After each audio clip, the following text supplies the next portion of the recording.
par les forces de l'ordre. Alors pour parler de cette situation, nous sommes avec la ministre des Droits humains du Congo, Marie-Ange Moucho-Bekwa. Bonsoir. Bonsoir. Merci d'être avec nous. Alors avant de revenir vers vous, je vous propose d'abord d'écouter les témoignages des intellectuels chrétiens à l'origine de cette marche. Ils demandent le départ du président Kabila dans le respect des accords signés. Ils se disent également déterminés à aller jusqu'au bout en dépit des risques encourus. On les écoute. Le 21, nous poursuivons notre combat. Nous continuons à demander et à exiger cette ouverture justement en donnant des garanties, en donnant des signaux simples. Libérer les prisonniers politiques, des signaux simples. Ouvrir justement les médias à tout le monde, ou du moins les médias officiels. Depuis, bien sûr, que nous avons lancé la marche du 31 décembre, nous vivons dans des conditions particulières parce que nous vivons en totale clandestinité, c'est-à-dire qu'aucun de nous n'est rentré chez lui depuis le 28 décembre. Madame la ministre, merci d'être avec nous. Bonsoir. Bonsoir, madame. Alors, vous avez entendu les inquiétudes des laïcs catholiques. Le 31 décembre dernier, leur marche avait été très sévèrement réprimée par le pouvoir. Est-ce qu'on peut craindre le même scénario demain ?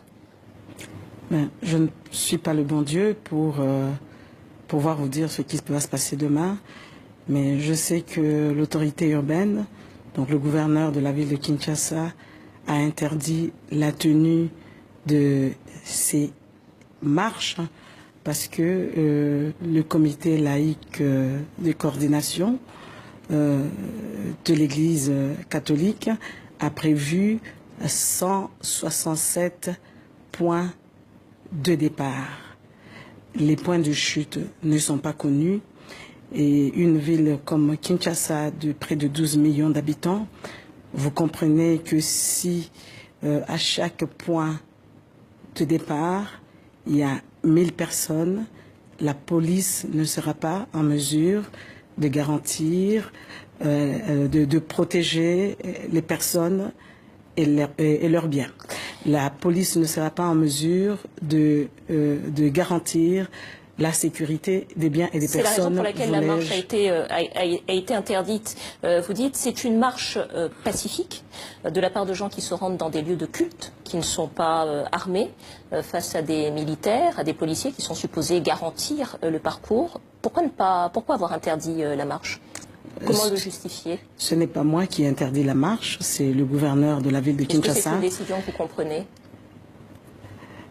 Je vous ai dit tout à l'heure que l'explication qui nous avait été donnée le 31 décembre dernier, c'était qu'il y avait 167 points de départ et que les points de chute n'étaient pas connus et que vous imaginez 167 points de départ avec, supposons, 1000 personnes, la police ne serait pas capable de garantir la sécurité des biens et des personnes. Et c'est pour cette raison que le gouverneur avait interdit cette marche. Alors derrière vous se déroulent des images de la précédente marche, celle du 31 décembre 2017. Il y avait eu au moins 8 morts, une dizaine de blessés, dont 27 par balle.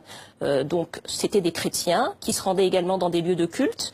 C'était une marche pacifique également. Pourquoi une telle répression ? Comment expliquer une telle répression contre des chrétiens réunis dans des lieux de culte ? En tant que ministre des Droits humains, je ne peux que déplorer les morts qu'il y a eu, que je regrette profondément, même s'il ne s'agissait que d'un seul mort, ça serait un mort de trop et qu'on aurait pu éviter si de part et d'autre, chacun restait responsable. On ne peut pas prétendre organiser des marches pacifiques et tenir des propos qui incitent à la violence. Peut-être en un mot, aujourd'hui il y a eu un rapport de Human Rights Watch. Est-ce que vous allez trop vite, vous ne me laissez même pas le temps de répondre à vos questions. Vous parlez de 27 blessés par balle. Au stade actuel, les ONG de défense des droits de l'homme nous ont informé de 5 blessés par balle. Ce n'est pas peu, je ne suis pas en train de minimiser et c'est dommage qu'il y en ait eu. Les enquêtes se poursuivent et en tant que ministre des Droits humains, je vais poursuivre ces enquêtes, bien sûr, avec le soutien des ONG de défense des droits de l'homme et à l'issue de ces enquêtes, lorsque les auteurs de ces cas de violation des droits de l'homme seront identifiés, ces personnes seront poursuivies. Qu'il s'agisse... Pardonnez-moi, le temps tourne un petit peu. Je suis obligée de vous poser une autre question sur les policiers qui ont été identifiés, qui ont fait la répression. Est-ce que vous les avez identifiés? Est-ce qu'il y a déjà des poursuites? Vous, en tant que ministre des Droits humains, est-ce que vous êtes... Je vous dis que les enquêtes se poursuivent. J'ai rencontré quelques blessés par balle. Il y a certains qui disent qu'ils pourraient reconnaître les quelques éléments des forces de l'ordre qui avaient ouvert le feu. D'autres disent qu'ils ne pourraient pas les reconnaître.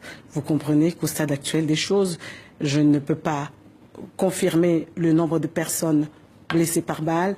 Je ne peux pas vous confirmer que le nombre, l'identité de tous les éléments des forces de l'ordre qui se seraient rendus coupables des cas de violation des droits de l'homme est connu, mais il est certain qu'à l'issue des enquêtes, lorsque les responsabilités seront établies, ces personnes seront poursuivies et répondront de leurs actes. Dernière question, avant de passer à la question du Kasaï. Il y a eu un rapport de Human Rights Watch qui dénonce un usage excessif de la force. Vous avez déploré à l'instant même le nombre de morts. Est-ce que vous aussi, est-ce que vous reconnaîtriez qu'il y a eu un usage excessif de la force le 31 décembre dernier? Je vous dis qu'à l'issue des enquêtes, nous pourrons établir les responsabilités des uns et des autres. Évidemment, lorsqu'on ouvre le feu, par exemple sur une mineure ou qu'une enfant attrape une balle perdue, c'est quelque chose de déplorable, de condamnable. Et la personne qui a ouvert le feu, qui a perdu le sang-froid, ne devrait pas. Cette personne devrait être poursuivie et condamnée. Mais j'insiste sur le fait que ceux qui prétendent organiser des marches pacifiques incitent elles-mêmes, ces personnes incitent à la violence, incitent à la haine. On ne peut pas vouloir une chose et son contraire à la fois. En très peu de temps, puisqu'il nous reste vraiment très peu de temps sur le Kasaï, est-ce que aujourd'hui la situation est stabilisée? L'enrôlement est terminé, on le sait. Est-ce que la situation du Kasaï aujourd'hui n'est plus quelque chose qui peut empêcher la tenue de l'élection l'année prochaine? En quelques mots. Je ne suis pas le président de la Commission électorale nationale indépendante pour vous parler de l'organisation des élections ou non, mais le Kasaï n'est pas encore totalement sécurisé. Il y a encore des petites poches de résistance parce qu'il y a encore quelques jours... Vous inquiète encore? Il y a quelques jours, vous savez que certains éléments de Kamwina Nsapu ont attaqué la ville de Kananga et on a déploré encore des morts. Le Kasaï n'est donc pas totalement stable, mais le processus électoral se poursuit. Et vous savez très bien que le calendrier électoral a été publié.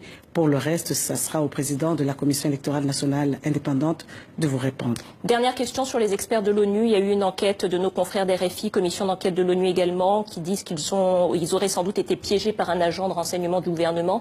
Où est-ce qu'on en est de cette affaire? Qu'est-ce que vous entendez faire, vous, en tant que ministre des Droits humains, pour que toute cette affaire soit éclaircie? Les enquêtes se poursuivent dans les Kasaï. Elles ont commencé depuis plusieurs mois. Et elles se poursuivent jusqu'à présent et nous attendons d'ailleurs l'arrivée. Nous attendons l'arrivée de l'équipe d'enquête envoyée par le d'enquêteurs envoyés par le commissaire des Nations Unies aux droits de l'homme.